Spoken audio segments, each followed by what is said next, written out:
Good morning.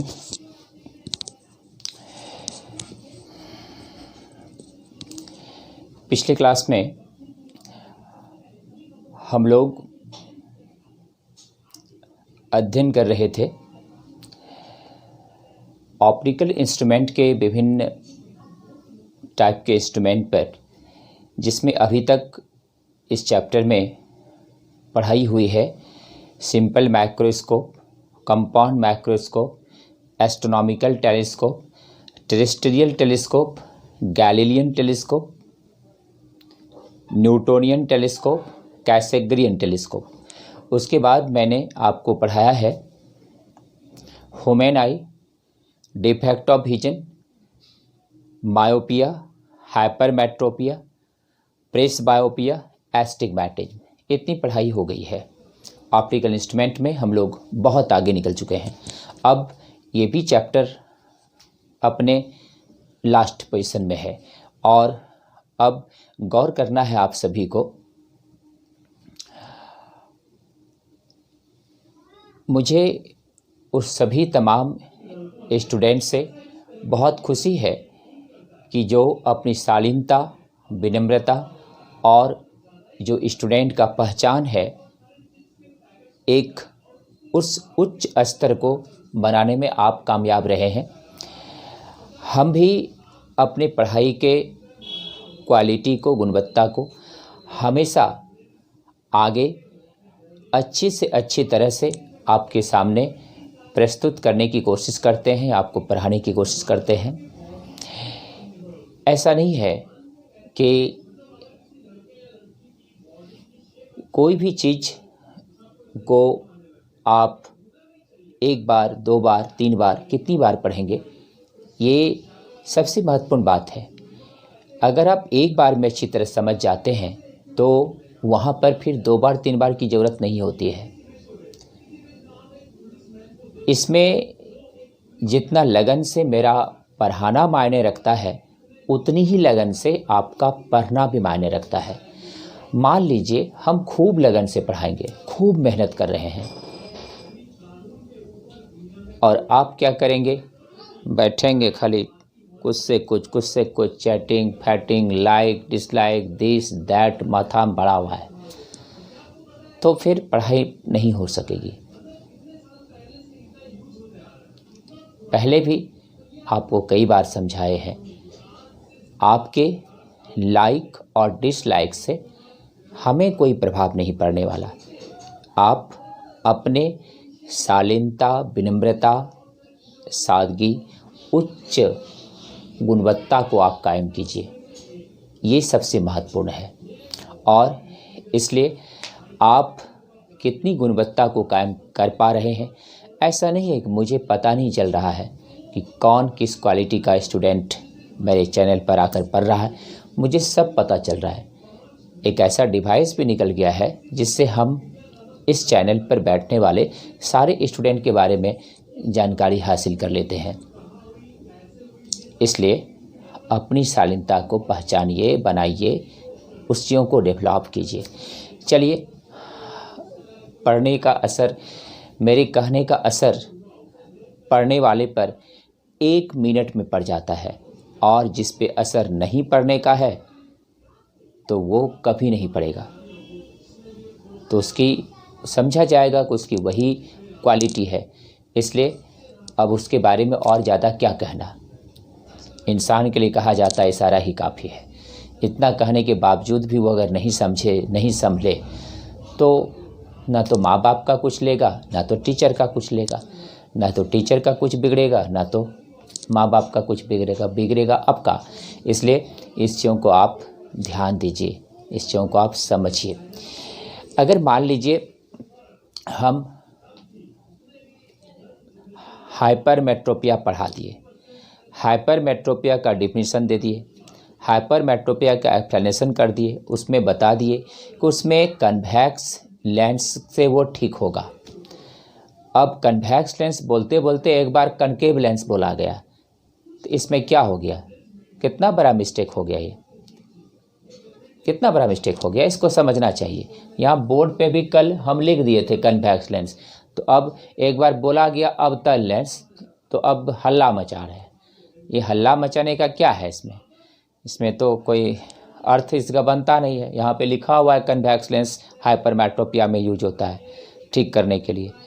अब बोला गया एक बार अवतल लेंस, अब ये कोई मैटर नहीं है। अब मान लीजिए एक बार ऐसा था कि यहाँ पर 2.4 minus 1.6 by 3.4 minus 1 is equal to, यहाँ पर हो गया 0.8 और यहाँ पर मिस्टेक से 3.4 लिखा गया। इसका मतलब क्या हुआ? 3.4 माइनस 1 हमको घटाने नहीं आता है, क्या मतलब हुआ इसका? तो अब उस पर सर ये गलती हो गया, सर ये गलती हो गई। अरे भाई इसको कर सकते हो। हम लोगों के माइंड में बहुत तरह की बातें रहती है, बहुत तरह का परेशानी रहता है। कभी कोई फ़ोन कर दिया, कभी नेटवर्क प्रॉब्लम हो गया, कभी लाइटिंग प्रॉब्लम हो गया, बहुत तरह का बात रहता है। इसलिए सब बात को समझना चाहिए, कौन टाइप का नहीं करना चाहिए। ये सब बात को समझिए, बड़े हो रहे हैं आप, बच्चे नहीं हैं अब, अच्छे 10+2 लेवल के स्टूडेंट हैं। इसका मतलब अगर हमसे मिस्टेक से लिखा गया तो इसको आपको शुद्ध करके यहाँ पे 2.4 आप नहीं कर सकते हैं, हल्ला मचाने लगते हैं। तो आदत ख़राब है, आदत ख़राब है। मिस्टेक होता नहीं है उस तरह का, हो सकता है मिस्टेक। इसलिए ये सब बात समझिए और अपने शालीनता और अपने क्वालिटी को बनाइए। इसका मतलब ये नहीं कि हम वो नहीं कर पा रहे हैं, हमसे मिस्टेक हो गया। अब हम जब पढ़ा ही दिए कि उत्तल लेंस उपयोग होता है हाइपरमेट्रोपिया में, 10 बार बोले उत्तल लेंस उपयोग होता है, एक बार बोला गया अगर अवतल लेंस होता है, तो अब हल्ला मचा रहा है। ये कोई तरीका हुआ जी? थोड़ा इस सब पर ध्यान दीजिए। चलिए आगे बढ़ते हैं। समझने वाला समझ जाता है बात, नहीं समझने वाले को क्या समझाया जाए। चलिए आगे बढ़ते हैं। अगला पॉइंट है प्रिज्म बाइनोकुलर। देखिए भाई, प्रिज्म बाइनोकुलर, अब यहाँ पे शाइनिंग हो रहा है कि नहीं हो रहा है ये भी देखना पड़ता है।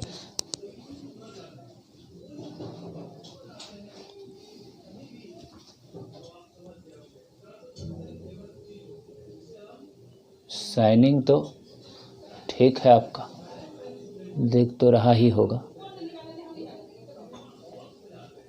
चलिए, दिख रहा है तो देखिए, प्रिज्म बाइनोकुलर, इसको हिंदी में लिखते हैं प्रिज्म द्विनेत्री। प्रिज्म बाइनोकुलर, इसको हिंदी में क्या लिखते हैं? प्रिज्म द्विनेत्री। प्रिज्म द्विनेत्री इसको लिखते हैं। अब देखिए, आगे बढ़िए। इसका definition, the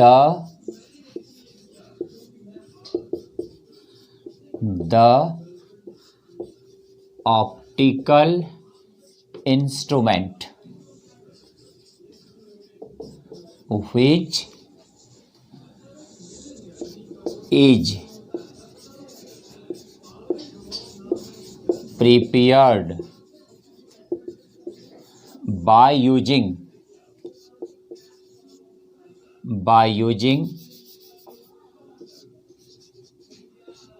two convex lens and two right angle prism. It is called prism binocular. It is called prism binocular. Hindi इसका लिखिए, वह प्रकाशीय उपकरण, वह प्रकाशीय उपकरण जो दो उत्तल लेंस और दो समकोण प्रिज्म, दो उत्तल लेंस और दो समकोण प्रिज्म के सहायता से बनाया जाता है उसे प्रिज्म द्विनेत्री कहा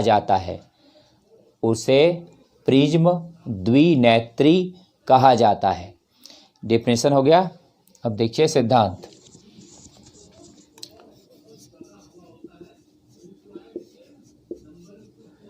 principal,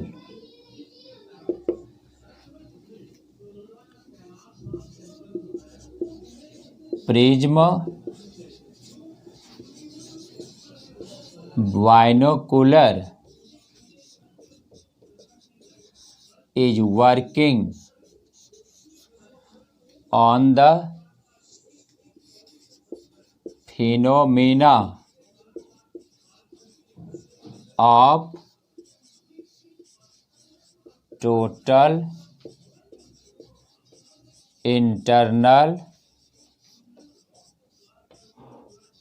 reflection of light. Prism binocular is working on the phenomena of total internal reflection of light. Hindi है, प्रिज्म बाइनोकुलर प्रकाश के पूर्ण आंतरिक परावर्तन के घटना पर कार्य करता है। प्रिज्म बाइनोकुलर प्रकाश के पूर्ण आंतरिक परावर्तन के घटना पर कार्य करता है। तो पहले डिफिनीशन क्लियर कर लीजिए। प्रिज्म बाइनोकुलर एक ऑप्टिकल इंस्ट्रूमेंट ही है, नया चीज़ नहीं है कुछ, ये भी एक ऑप्टिकल इंस्ट्रूमेंट है। एक ऐसा ऑप्टिकल इंस्ट्रूमेंट जो दो कन्वेक्स लेंस और दो राइट एंगल प्रिज्म से बनाया जाता है, इसी को प्रिज्म बाइनोकुलर कहते हैं। अब सिद्धांत, ये प्रकाश के पूर्ण आंतरिक परावर्तन के सिद्धांत पर ही कार्य करता है। इतना बात समझे। अब इसका डायग्राम देखिए।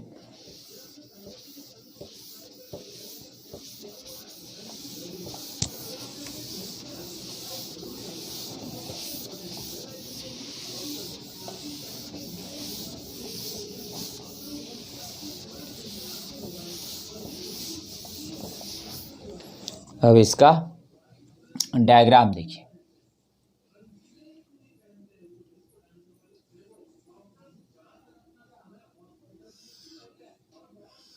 ये कन्वेक्स लेंस है,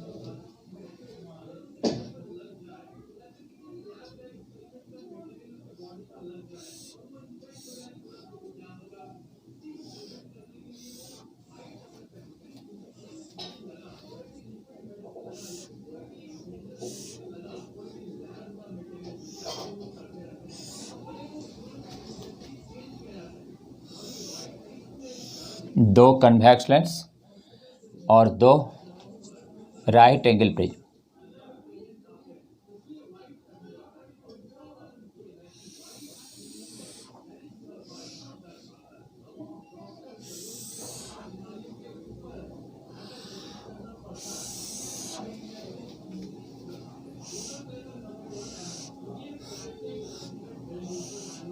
ये आई हुआ,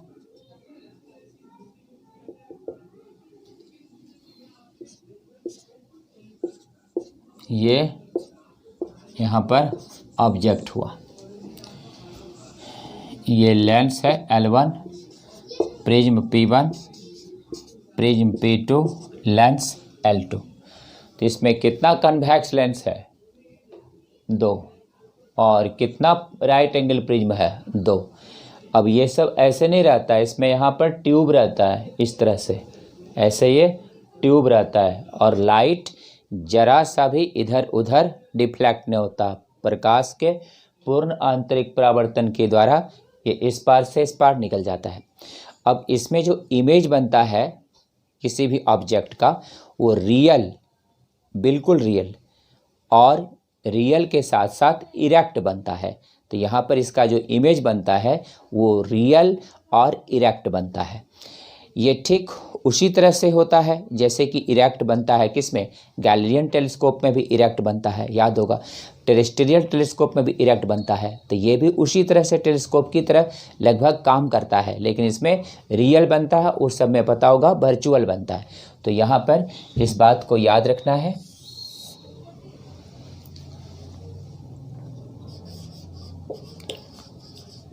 इसके लिए remember points. Number 1, the image is real and erect. एक बार इसका साइनिंग चेक कर लेते हैं।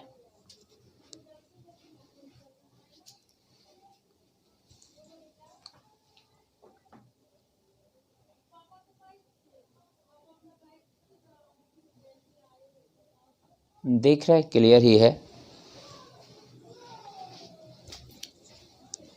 देखिए, पहला का हिंदी हुआ प्रतिबिंब वास्तविक और सीधा होता है। प्रतिबिंब वास्तविक और सीधा होता है। प्रतिबिंब वास्तविक और सीधा होता है। तो याद रखना है, प्रिज्म बाइनोकुलर का प्रतिबिंब अगर एग्जाम में आएगा तो कैसा होता है, वास्तविक और सीधा।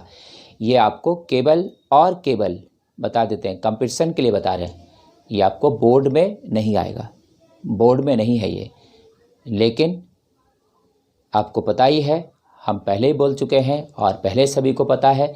हम 10+2 Bihar board, Jharkhand board, CBSE और नीट जीमेंस का कंप्लीट सिलेबस लेकर चल रहे हैं। इसमें ऐसा नहीं केवल बोर्ड वाला लेकर के चल रहे हैं, कंपटीशन में जो भी है उसका सिलेबस भी लेकर चल रहे हैं। तो देखिए, तो यहाँ पर याद रखना है, प्रिज्म बाइनोकुलर में यहाँ क्या होता है, इमेज रियल एंड इरेक्ट होता है। अगला बात,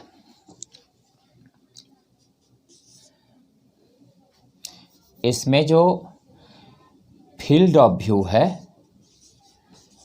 field of view is very large.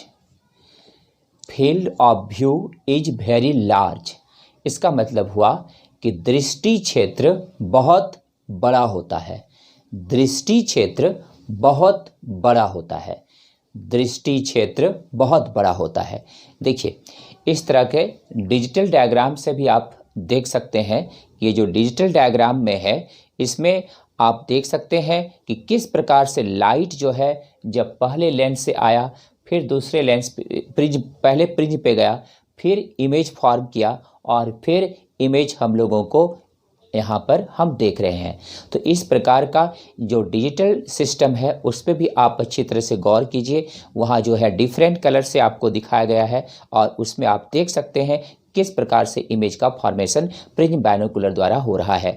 And such type of image is always erect and it is the main properties of the prism binocular. By using prism binocular we have obtained the real image also, because in different types of telescope like astronomical telescope, terrestrial telescope, the image is erect but virtual, but by using prism binocular we can obtain the real and erect image, and so it is most useful today. तो याद रखिए, यहाँ पर scientific कारण यही है, scientific cause यही है कि प्रिज्म बाइनोकुलर के द्वारा बना हुआ जो इमेज है वो बिल्कुल देखिए बन रहा है रियल और बन रहा है कैसा, इरेक्ट बन रहा है। तो ये है प्रिज्म बाइनोकुलर। दूसरा पॉइंट लिख लिए। तीसरा पॉइंट लिखिए, number 3, the length of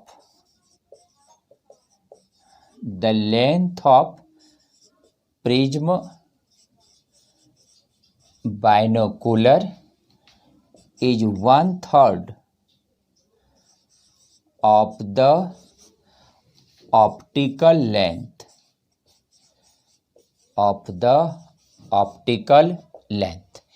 Hindi हुआ प्रिज्म बाइनोकुलर का लंबाई, प्रिज्म बाइनोकुलर का लंबाई प्रकाशीय पथ के लंबाई का 1/3 होता है। प्रिज्म बाइनोकुलर का लंबाई प्रकाशीय पथ के लंबाई का 1/3 होता है। इसका क्या मतलब हुआ? ये हुआ प्रिज्म बाइनोकुलर और ये हुआ प्रकाशीय पथ। तो अगर प्रकाशीय पथ 30 सेंटीमीटर है तो इसका 1/3 कितना हुआ? 10 सेंटीमीटर। तो ये दूरी तब 10 सेंटीमीटर ही होगा। समझ गए? अगर ऑप्टिकल पाथ 30 सेंटीमीटर है तो इसका जो लेंथ है तब यहाँ पर 30 का 1/3 कितना हुआ? 10 सेंटीमीटर। तो इसका लेंथ तब 10 सेंटीमीटर ही रहेगा। समझ गए? ये 3 बात आपको इसके लिए इम्पॉर्टेंट रूप से याद रखना है और बाकी बात तो इसमें बोले ही। तो ये है प्रिज्म बाइनोकुलर और ये किस सिद्धांत पे काम करता है? टोटल इंटरनल रिफ्लेक्शन पर।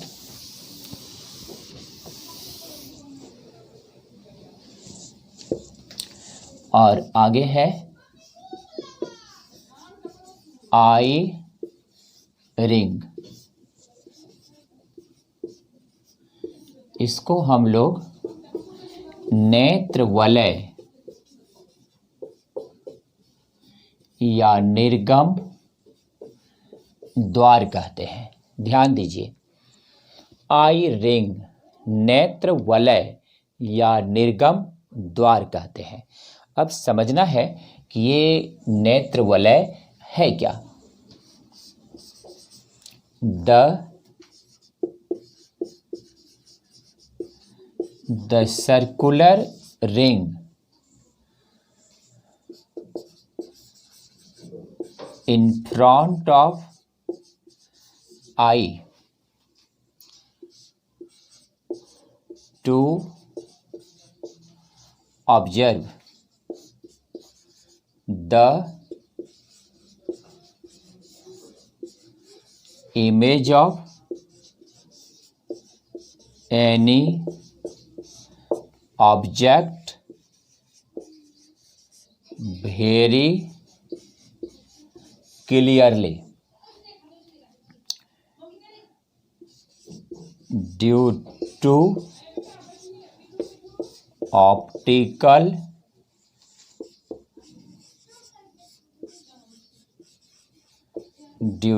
optical instrument.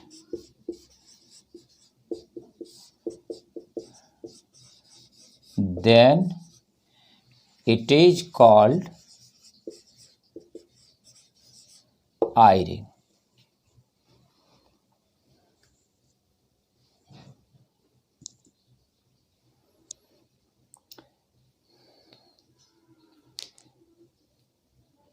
एक बार फिर से इंग्लिश पढ़ रहे हैं, मिला लीजिए। The circular ring in front of eye to observe the image of any object very clearly due to optical instrument, then it is called eye ring. Hindi लिखिए, हिंदी वाले स्टूडेंट हिंदी में लिखिए। प्रकाशीय उपकरण द्वारा, प्रकाशीय उपकरण द्वारा किसी वस्तु के प्रतिबिंब को, किसी वस्तु के प्रतिबिंब को आँख के सामने, आँख के सामने एक वृत्ताकार क्षेत्र में, एक वृत्ताकार क्षेत्र में बहुत ही स्पष्ट रूप से देखा जा सकता है, बहुत ही स्पष्ट रूप से देखा जा सकता है। इसे ही नेत्र वलय या निर्गम द्वार कहते हैं। इसे ही नेत्र वलय या निर्गम द्वार कहते हैं। लिख लिए हिंदी में। अब समझिए, फिगर से समझिए। इंग्लिश, हिंदी, उर्दू, बंगला, उड़िया, ये सब लैंग्वेज में साइंस का कोई बात नहीं है, किसी भी लैंग्वेज में आप लिखिए, लेकिन मेन है फैक्ट को समझना। तो देखिए फैक्ट तो आपको फिगर से कंसेप्ट क्लियर होगा। तो फिगर देखिए,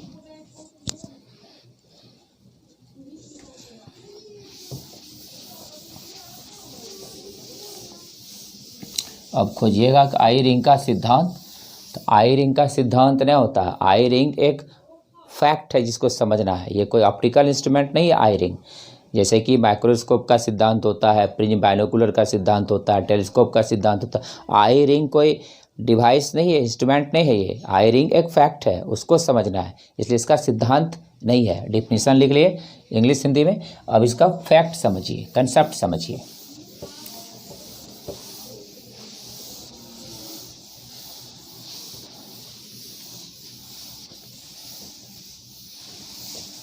जैसे कि कल मायोपिया का बताए थे, मायोपिया में जैसे क्या क्या पढ़ाए, सबसे डेफिनेशन पढ़ाए पहले, उसके बाद क्या पढ़ाए, रिमेंबर पढ़ाए, उसका कैसे याद रखिएगा।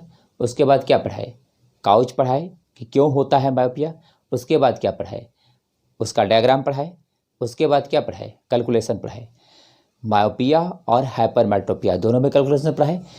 अब प्रेस बायोपिया पढ़ाए, सब चीज़ पढ़ाए, लेकिन इसमें कैलकुलेशन है। तो विद्यार्थी पूछने लगे इसका कैलकुलेशन सर, इसका कैलकुलेशन वहाँ पर आप ठीक से वीडियो सुनिएगा क्लास का, उसमें बोले हैं इसका कैलकुलेशन जो है वही होगा जो हम लोग लेंस फार्मूला से निकालते हैं। इसलिए इसका स्पेशल कोई कैलकुलेशन प्रेस बायोपिया और एस्टिग्मैटिज्म के लिए नहीं है, वो उसी तरह से निकलेगा मायोपिया और हाइपरमेट्रोपिया का जैसा होता है। अब देखिए आई रिंग को आपको समझना है किससे, डायग्राम से। देखिए डायग्राम,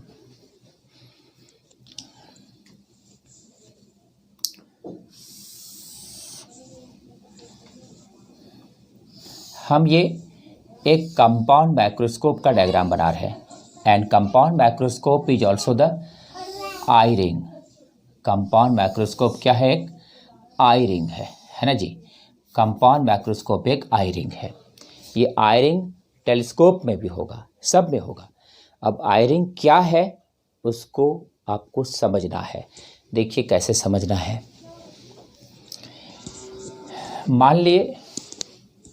मान लिए ये कोई पॉइंट इस तरह से ऑब्जेक्ट है छोटा सा, एक लाइट तो इसका सीधा आ गया, एक लाइट ऐसे आ गया, और एक लाइट ऐसे आ गया। तीनों लाइट आ गया, कहाँ आ गया, सेकंड लेंस पर आ गया। अब ध्यान दीजिएगा, ये तीनों जो लाइट आया, अब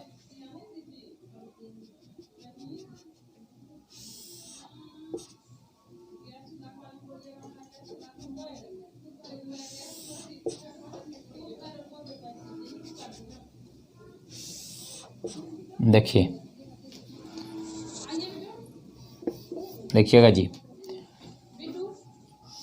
यहाँ पर हम आँख लगाए। Must be attention to the fact student, must be follow the fact, and if you understand the concept and fact clearly, then it is your original property of knowledge. It is your original property of knowledge. Language no matter. Must be remembered to the fact, must be clear your concept in each topic, in each point clearly. देखिए ये एक microscope है, इसमें object lens है, eye lens है। Microscope आप पढ़ चुके हैं, कंपाउंड माइक्रोस्कोप।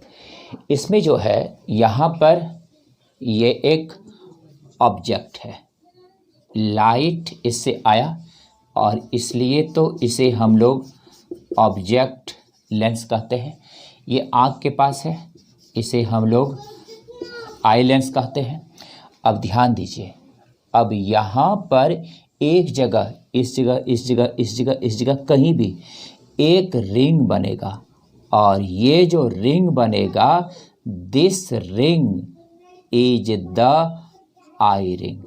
इसी को हम लोग आई रिंग कहेंगे। उम्मीद है कि फर्स्ट अटेम्प्ट में बहुत सारे स्टूडेंट इस आई रिंग को समझ गए होंगे, लेकिन बहुत तरह के स्टूडेंट होते हैं। अगर किसी का 100% माइंड अभी स्थिर होगा तो आई रिंग वो फट से समझ गया होगा, डेफिनेशन जो पढ़ा, फिगर देखा तो उसका क्लियर हो गया होगा। लेकिन हो सकता है कि कुछ स्टूडेंट का माइंड डिविएशन में रहता है, डिविएट करते रहता है, पढ़ते समय दिमाग बहुत तरह का बात सोचने लगता है, पढ़ते समय दिमाग स्थिर होता ही नहीं है। उस तरह के स्टूडेंट को दूसरी बार समझा रहे, समझिए। यहाँ देखिए, ये है हमारे पास एक माइक्रोस्कोप। हम माइक्रोस्कोप से देखना चाहते हैं। हम अब क्या करते हैं, गौर करिएगा, आप भी करते होंगे ऐसा। हम अब क्या कर रहे हैं, आँख को कभी इतना कर रहे हैं, कभी इतना कर, कभी इतना कर रहे हैं, कभी इतना कर रहे हैं। ये क्यों कर रहे हैं? इसलिए क्योंकि जैसे ही हमें लगता है कि अब इस जगह से एकदम इमेज साफ दिख रहा है, यहाँ से भी नहीं दिख रहा था, यहाँ से भी नहीं दिख रहा था, यहाँ से दिख रहा है, एकदम साफ दिख रहा है। तो जिस जगह से साफ दिखने लगा image, it is I ring, वही आई रिंग है। आप देखे हैं यहाँ पर कभी कभी इमेज धुंधला आ जाता है, पीछे जाते हैं, वहाँ पर क्लिक करते हैं, इमेज शार्प होने लगता है। क्यों? क्योंकि वहाँ पर इंटेंसिटी लाइट का हाई हो जाता है कभी, तो भी आपको दिक्कत होगा देखने में। इंटेंसिटी लो हो जाएगा लाइट का तो भी आपको दिक्कत होगा देखने में। तो एक प्रॉपर इंटेंसिटी जो है वो अगर डेवलप होगा इस तरह के विजुअल के लिए, इस तरह के लाइट के लिए, इस तरह से ऑब्जेक्ट के लिए, इस तरह के जितना इंक यहाँ पर पड़ा हुआ है, जितना इंक से इसको लिखा गया है, उस तरह का अगर लाइट इस पर पड़ेगा तो एकदम साफ दिखेगा। अगर उसके लिए कम हो या ज़्यादा होगा तो फिर साफ नहीं दिखेगा। उसी तरह से जब हम माइक्रोस्कोप से, टेलीस्कोप से किसी बॉडी को देखते हैं तो हम आँख को ना एडजस्ट करते हैं, इस तरह से एडजस्ट करते हैं। आँख को एडजस्ट क्यों कर रहे हैं? क्योंकि हम एक ऐसा पोजीशन खोज रहे हैं जहाँ से हमें इमेज साफ दिख रहा है। जिस जगह से पोजीशन से इमेज साफ दिख जाए, it is the I ring, उसी को आई रिंग कहा जाता है। समझ पा रहे हैं कि नहीं समझ पा रहे हैं? उसी को आई रिंग कहा जाता है। अब क्या करूं, मुझे तो आपको ये बात कई बार समझाना पड़ता है, और इसमें से ये चीज़ें आप देख सकते हैं कि बहुत सारे स्टूडेंट का क्वेश्चन कमेंट में किस तरह से क्वेश्चन आता है। वो एक ही चीज़ों को बार बार पूछ रहा है, जबकि उस चीज़ों को हम यहाँ वर्णन कर रहे हैं, लेकिन यहाँ ध्यान नहीं देगा, लेकिन वहाँ वो क्वेश्चन लिख दिया होगा। तो अब यहाँ एक एक चीज़ हम बताते जाते हैं, आप ध्यान से सुनते जाइए, और जितनी ध्यान से देखते जाएंगे आपको हर चीज़ समझ में आएगा। आज तक ऐसा कोई नहीं है मेरे पास स्टूडेंट जिसको कि समझ में ना आए। सब विद्यार्थी आज तक शुरू से सब समझता है आराम से। समझ गए? चलिए, तो यहाँ पर ये आई रिंग एक ऐसा रिंग है जहाँ से आँख द्वारा इस ऑब्जेक्ट, इसका ऑब्जेक्ट इधर इन्फिनिटी पर एकदम साफ साफ दिखेगा, धुंधला नहीं होगा। उसी रिंग को आई रिंग कहा जाता है। इसमें अब कोई कैलकुलेशन नहीं है। It is not the optical instrument, इसका कोई मैग्नीफाइंग पावर नहीं होगा। इसको हम पहले पढ़ा चुके हैं, कंपाउंड माइक्रोस्कोप पढ़ा चुके हैं आपको। इसका ऑब्जेक्ट लेंस के लिए क्या होगा मैग्नीफिकेशन, आई लेंस के लिए क्या होगा मैग्नीफिकेशन, नेट मैग्नीफिकेशन कितना होगा, पूरा थ्योरी पढ़ा हुआ माइक्रोस्कोप का। यहाँ पर अब केवल ये समझना था कि आई रिंग है क्या, और यही आई रिंग हम वहाँ बताने लगते तो फिर बात गड़बड़ था। इसका स्पेशल पॉइंट इसलिए हम लिए ताकि आपको ये समझा सकें कि आई रिंग क्या है। तो आप कैमरा से ही फ़ोटो खींचते हैं, वो वाला कैमरा जो रील वाला कैमरा होता है, उसमें जब आप फ़ोटो खींचते हैं तो आप देखे होंगे कि आप इस तरह से एडजस्ट करते हैं। पहले क्यों एडजस्ट करते हैं? क्योंकि आपका आँख उसका इमेज जो देख रहा है वो एकदम अगर साफ जिस समय दिख गया वही आई रिंग है। अगर वो धुंधला हो रहा है इमेज तो आई रिंग फॉर्म नहीं कर रहा है वहाँ पर। उसको आपको ले तो 1-2 मिनट आपको एडजस्ट करने में लगेगा, उसमें समय लगाइए, उसको देखिए कहाँ पर साफ दिख रहा है और तब आप फ़ोटो खींचिए। समझ गए? तो ये था आई रिंग क्या है, और इसके साथ ही ऑप्टिकल इंस्ट्रूमेंट का ये चैप्टर का थ्योरी कंप्लीट हुआ। ऑप्टिकल इंस्ट्रूमेंट चैप्टर कंप्लीट नहीं हुआ, ऑप्टिकल इंस्ट्रूमेंट चैप्टर का थ्योरी कंप्लीट हुआ। इसके बाद अब हम लोग पढ़ेंगे डिफरेंट टाइप का इम्पॉर्टेंट क्वेश्चन। ओके, चलिए इम्पॉर्टेंट क्वेश्चन पर चलते हैं।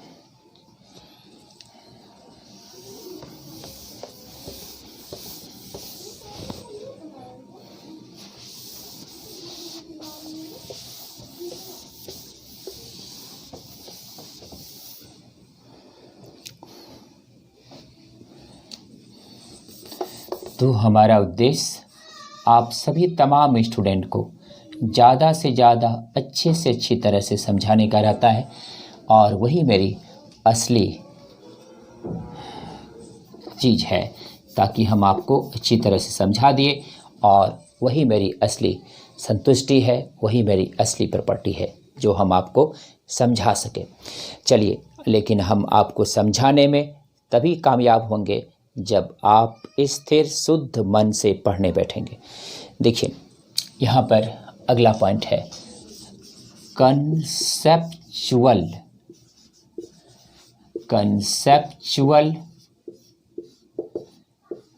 क्वेश्चंस। कंसेप्चुअल क्वेश्चंस का मतलब होता है अवधारणा पर आधारित प्रश्न। अवधारणा पर आधारित प्रश्न जो पहले से मेरे पास पढ़ रहे हैं, बहुत सारे स्टूडेंट जो अभी 12 में है, आप बहुत सारे स्टूडेंट 11 से ही मेरे पास पढ़ रहे हैं। और कंसेप्चुअल क्वेश्चन क्या होता है सबको पता है। 12 में जो आए हैं लॉकडाउन के पहले, उनका भी क्लास जनवरी चला, फरवरी चला, मार्च में भी कुछ दिन चला, तब ना लॉकडाउन लगा, वो भी आप समझते ही होंगे कंसेप्चुअल क्वेश्चन क्या है। बहुत सारे स्टूडेंट ऐसे हैं जो लॉकडाउन के बाद मेरे साथ नया स्टूडेंट जुड़े हैं, उस सभी में से बहुत सारे स्टूडेंट ऐसे हैं जिन्होंने ऑनलाइन मेरे पास नया स्टूडेंट होकर के एडमिशन भी लिया है। और उस सभी स्टूडेंट के लिए एक बार फिर से कह दें, कंसेप्चुअल क्वेश्चन का मतलब होता है अवधारणा पर आधारित क्वेश्चन। ऐसा क्वेश्चन आपके एग्जाम में 15 क्वेश्चन आता है, उस 15 क्वेश्चन में आपको 10 क्वेश्चन का जवाब देना है। ऐसा क्वेश्चन आप इससे आराम से बना सकते हैं, और ये क्वेश्चन आपके सोचने की शक्ति को भी इंक्रीज करता है। इसलिए चलिए पहले क्वेश्चन पर चलते हैं। फर्स्ट क्वेश्चन है नंबर 1, व्हाई द सिंपल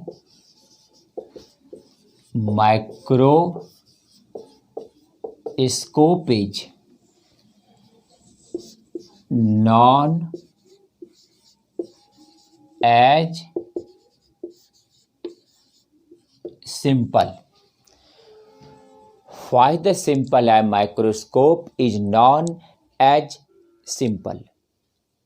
देखिए भाई, इसका हिंदी क्या है। सरल सूक्ष्मदर्शी को सरल क्यों कहा जाता है, या सरल सूक्ष्मदर्शी को सरल के नाम से जाना जाता है, क्यों? देखिए, ऐसा क्वेश्चन 2 टाइम्स आता है। एक बार 11 में आता है। 11 में क्या आता है वो भी बोलते हैं, why simple pendulum is use as simple. और यहाँ तो आप देख ही रहे, why the simple microscope is known as simple.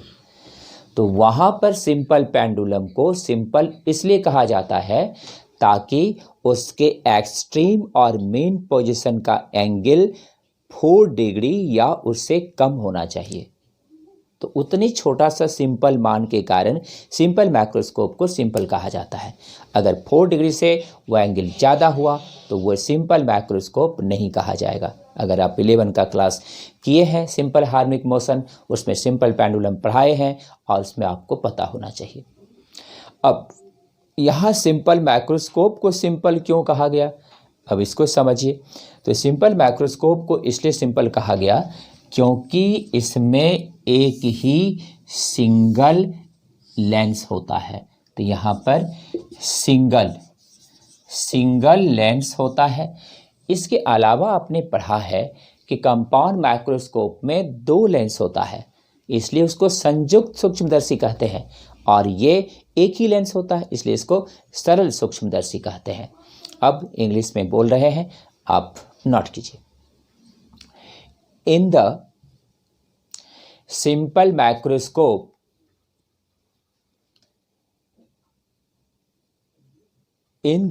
Microscope, only one convex lens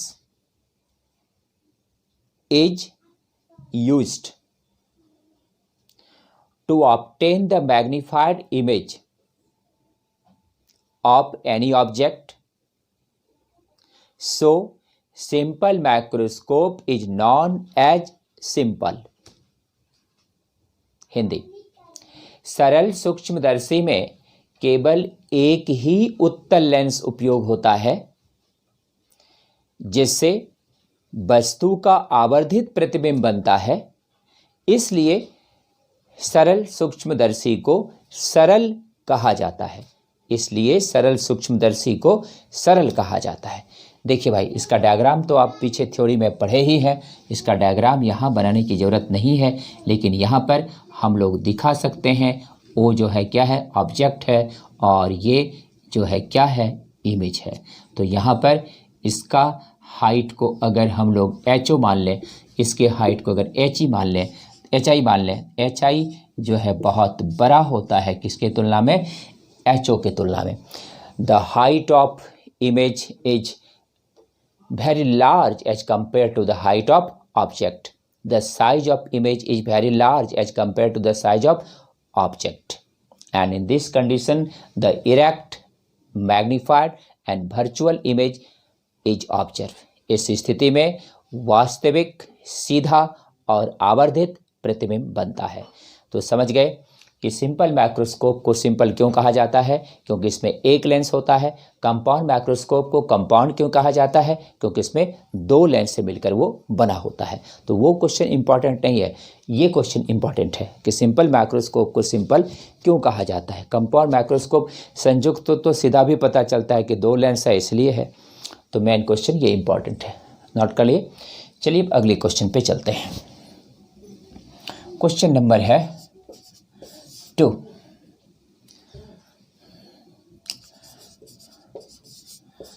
Why the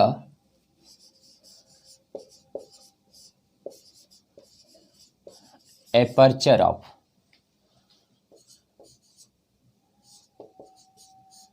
object lens is small as compared to eye lens in the compound microscope।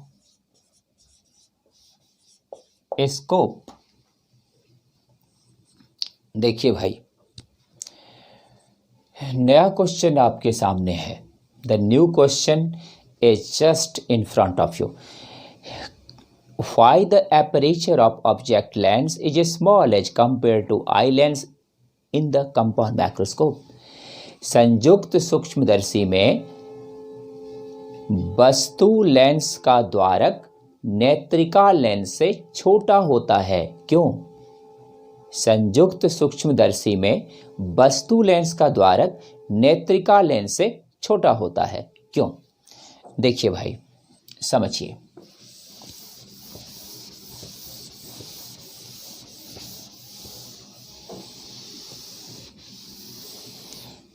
समझना है आपको, अब ध्यान दीजिए। ये जो कंपाउंड माइक्रोस्कोप है, इसमें ऑब्जेक्ट लेंस का एपरेचर छोटा रखा गया और आई लेंस का बड़ा। इसका एपरेचर AO, इसका aperture AO less than A। साफ है, क्वेश्चन तो मन में अब बनता ही है कि आखिर इसको छोटा इसको बड़ा क्यों रखा, दोनों को बराबरे रख देता, इसी को बड़ा इसी को छोटा कर देता तो क्या होता। समझिए, साइंस इतना डेवलप इसलिए हुआ क्योंकि इसमें हर चीज प्रूफ के साथ चल रहा है। भले आर्ट्स पेपर ले करके आदमी बीपीएससी यूपीएससी कर लेता है, लेकिन उतनी नॉलेज जो साइंस में है डेवलप जो है, इतनी चीज़ें जो आप यूज कर रहे हैं हिस्ट्री, सिविक्स, पॉलिटिकल साइंस के कारण नहीं कर रहे हैं। आप गाड़ी पे चढ़ते हैं, गाड़ी यूज कर रहे हैं, आप मोबाइल यूज कर रहे हैं, आप टीवी यूज कर रहे हैं, फैन यूज कर रहे हैं, कूलर यूज कर रहे हैं, मिरर यूज कर रहे हैं, क्या नहीं कर रहे हैं, हर चीज़ तो यूज कर रहे हैं। सब साइंस से संबंधित है। इसमें कहीं पर history, political science, logic, philosophy कुछ नहीं है। तो साइंस हमें सोचने की शक्ति बढ़ाता है और ये प्रूफ के साथ चलता है, इसलिए बड़ा मज़ा आता है पढ़ने में। तो गौर कीजिए यहाँ पर कि इसका एपरेचर छोटा, इसका एपरेचर बड़ा, क्यों? क्लास जो रेगुलर कर रहे हैं उसको याद आ गया होगा वो बात जो उस दिन कंपाउंड माइक्रोस्कोप को पढ़ाते समय बोले होंगे ने बोले हैं। आप पीछे का लेक्चर को देखिए, उसमें बोले थे कि यहाँ पर ऑब्जेक्ट बहुत छोटा होता है और माइक्रोस्कोप का काम ही है छोटे से छोटे ऑब्जेक्ट को मैग्नीफाइड करके दिखाना। तो ऑब्जेक्ट बहुत छोटा है और ये लेंस हम बड़ा रख देंगे तो छोटे से ऑब्जेक्ट का इमेज बना ही नहीं पाएगा, तो फिर फाइनल इमेज कहाँ मिलेगा हमको? यही नहीं बना पाएगा इमेज। तो ये इसका छोटा रखने से ये इमेज इसका बना दिया, ये हो गया I1। और अब ये इमेज इसके लिए ऑब्जेक्ट हो गया, तो अब ये जो है इसका इमेज फिर बना दिया और ये हो गया I2। तो अब इसके रेस्पेक्ट में इसका हाइट बहुत ज़्यादा हो गया, इसीलिए कहते हैं कि ये जो नहीं देख पा रहे थे वो अब देख पा रहे हैं अच्छी तरह हम लोग। यही तो माइक्रोस्कोप है, छोटे से चीज़ों को बड़ा करके दिखाना। तो आखिर इसका इमेज, इसका एपरेचर छोटा क्यों रखा गया समझ गए होंगे, इसका क्यों रखा गया बड़ा अब समझ गए होंगे। चलिए लिखिए, the microscope is useful. The microscope is useful to obtain the magnified image of any object. To obtain the magnified image of any object. The aperture of object lens is small. The aperture of object lens is small to obtain the image of very small object. To obtain the image of very small object. Whereas the aperture of eye lens is large. The aperture of eye lens is large to obtain the large image. To obtain the large image, hence the aperture of object lens is small as compared to the eye lens. Clear? Hindi वाले student, संयुक्त सूक्ष्मदर्शी का उपयोग आवर्धित प्रतिबिंब प्राप्त करने के लिए होता है। चूंकि वस्तु बहुत छोटा होता है, इसलिए वस्तु लेंस का द्वारक छोटा रखा जाता है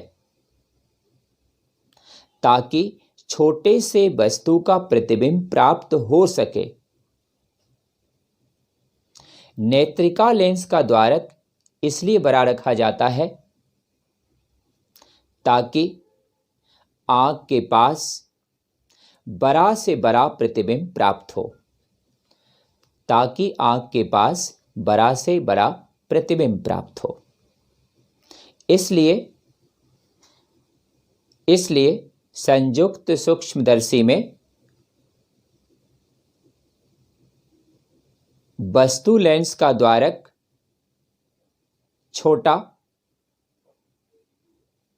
और नेत्रिका लेंस का द्वारक बड़ा रखा जाता है। वस्तु लेंस का द्वारक छोटा और नेत्रिका लेंस का द्वारक बड़ा रखा जाता है। लिख लिए। लैंग्वेज लिखने के बाद नीचे में इसको नोट कर देना है। Clear. Next question. Next question है आपका number 3।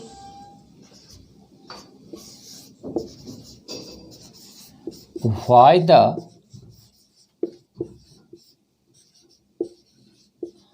aperture of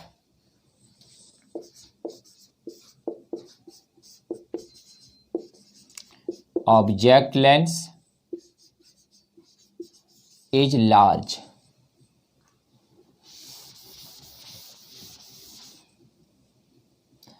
as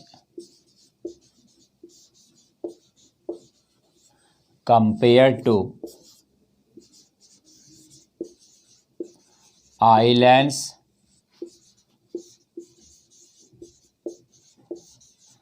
in a telescope। Hindi है, दूरबीन में वस्तु लेंस का द्वारक नेत्रिका लेंस से बड़ा रखा जाता है। क्यों? वस्तु में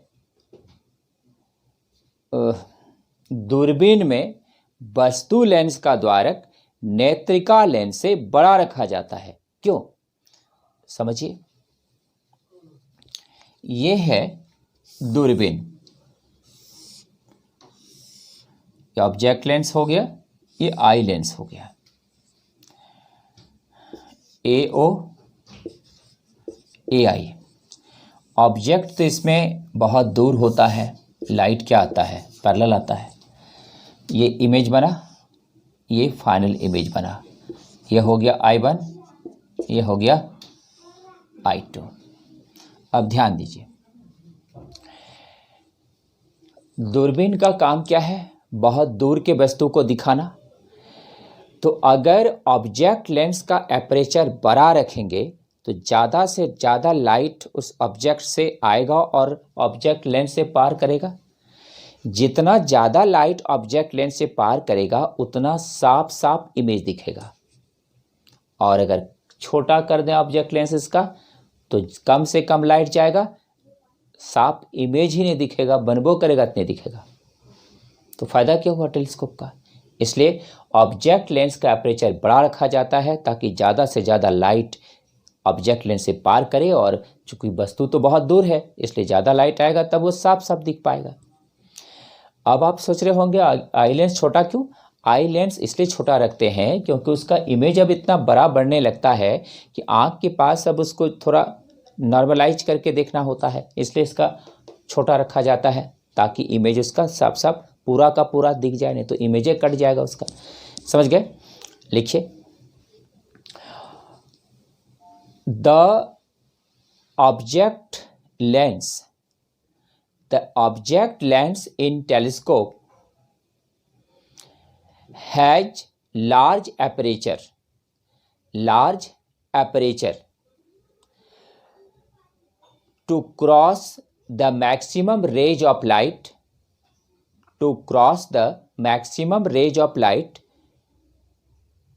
coming from the object to produce the sharp and clear image.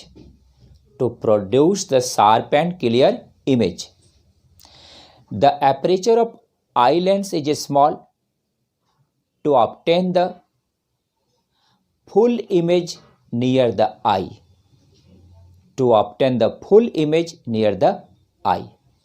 Hindi. दूरबीन में वस्तु लेंस का द्वारक इसलिए बड़ा रखा जाता है ताकि बहुत दूर स्थित वस्तु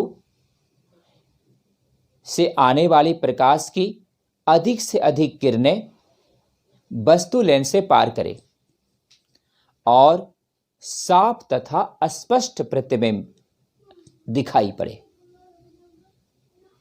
जबकि नेत्रिका लेंस का द्वारक इसलिए छोटा रखा जाता है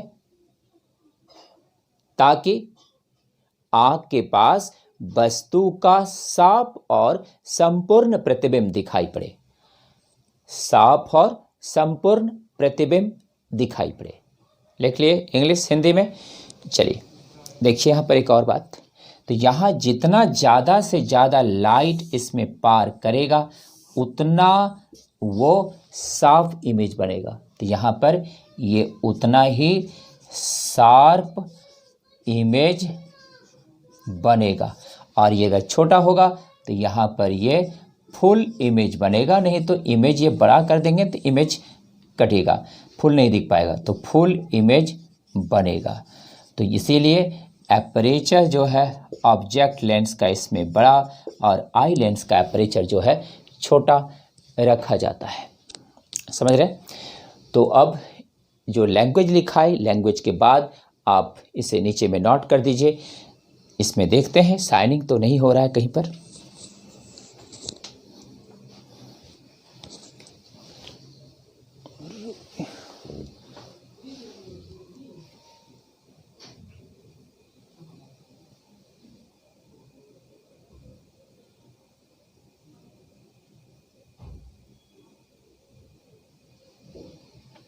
साइनिंग तो नहीं है।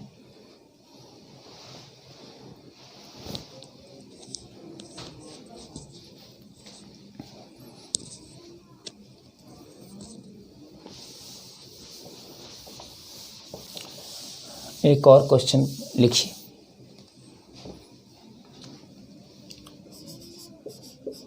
Question number 4,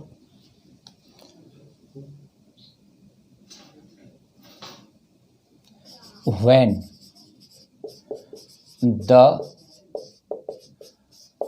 object lens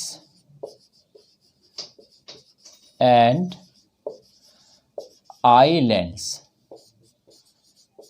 of the compound microscope are interchange is the telescope prepared। देखिए भाई, अब ये क्वेश्चन आपके सामने है। When the object lens and eye lens of the compound microscope are interchanged, is the telescope prepared? जब संयुक्त सूक्ष्मदर्शी के वस्तु लेंस और नेत्रिका लेंस को आपस में अदल बदल कर दिया जाए तो क्या दूरबीन बन सकता है? तो क्या दूरबीन बन सकता है? क्या जवाब होगा, यस या नो? इसका जवाब नो होगा, नहीं बन सकता। क्यों? इसलिए नहीं बन सकता क्योंकि इसमें जो है ये बड़ा, ये छोटा है, और इसमें जो है यही बड़ा और यही छोटा है। तो आपको ऊपर ऊपर से देखने में लग रहा है कि इसको इधर कर देंगे तो बन जाएगा। ये क्या है? माइक्रोस्कोप है, माइक्रोस्कोप है, कंपाउंड माइक्रोस्कोप है। और ये क्या है? टेलीस्कोप है। एक बात और बच्चों, अगर केवल माइक्रोस्कोप कहा जा रहा है तो डोंट बी कंफ्यूज, समझ जाना है वो कंपाउंड माइक्रोस्कोप और कुछ नहीं। अगर केवल टेलीस्कोप लिखा हुआ है, समझ जाना है पांचों में से कोई नहीं है। कौन है? एस्ट्रोनॉमिकल टेलीस्कोप है। समझ गए? कंफ्यूजन नहीं होगा कभी। माइक्रोस्कोप केवल लिखा हुआ है तो क्या समझेंगे? कंपाउंड माइक्रोस्कोप है, और केवल टेलीस्कोप लिखा हुआ तो क्या समझेंगे? एस्ट्रोनॉमिकल टेलीस्कोप है। अन्यथा उसका पूरा नाम भी क्वेश्चन में लिखा हो सकता है। अब देखिए, इसका जो फोकल लेंथ का डिफरेंस है FO माइनस FE, ये एकदम मिनिमम रहना चाहिए। जितना मिनिमम फोकल लेंथ का डिफरेंस रहेगा माइक्रोस्कोप का, उतना आवर्धित प्रतिबिंब दिखाई पड़ेगा, बड़ा। और इसका फोकल लेंथ का जो डिफरेंस है FO माइनस FE, ये मैक्सिमम होना चाहिए। जितना फोकल लेंथ का डिफरेंस मैक्सिमम होगा उतना ही दूर का वस्तु दिख जाएगा। तो इसका इंटरचेंज कर देने से क्या है, मैक्सिमम हो जाएगा? नहीं होगा। इसलिए माइक्रोस्कोप के लेंस को अदल बदल करने से टेलीस्कोप नहीं बनाया जा सकता। लिखिए नो, नो लिख के लिखना है। आंसर क्या होगा इसका? No. when the object lens and eye lens of the microscope are interchanged, then the telescope never prepared, because the difference of focal length in microscope is minimum, whereas the difference of focal length and telescope is maximum। ले लिया? हिंदी। संयुक्त सूक्ष्मदर्शी के वस्तु lens और नेत्रिका lens को आपस में अदल बदल करने से दूरबीन नहीं बनाया जा सकता, क्योंकि सूक्ष्मदर्शी में फोकस दूरी का अंतर बहुत कम होता है और दूरबीन में फोकस दूरी का अंतर बहुत ज़्यादा होता है। समझ गए? नीचे में इसको नोट कर दीजिएगा। आपका ये 4 कंसेप्चुअल क्वेश्चन आज कंप्लीट हुआ। कर और भी क्वेश्चन बताएंगे। अभी हम सामने से ऑरल टेस्ट आपका नहीं ले पा रहे हैं। अभी हम ऑरल टेस्ट भी लेते थे इस समय, जैसे चैप्टर कंप्लीट होने को होता था, लेकिन वो समय फिर आएगा आप सभी का और हम ऑरल टेस्ट भी फिर लेंगे। और ये वाला जो टेस्ट है return prism and dispersion of light का जल्दी ही होने वाला है, इसी वीक में होगा। तैयारी जोर से कीजिए। Thank you.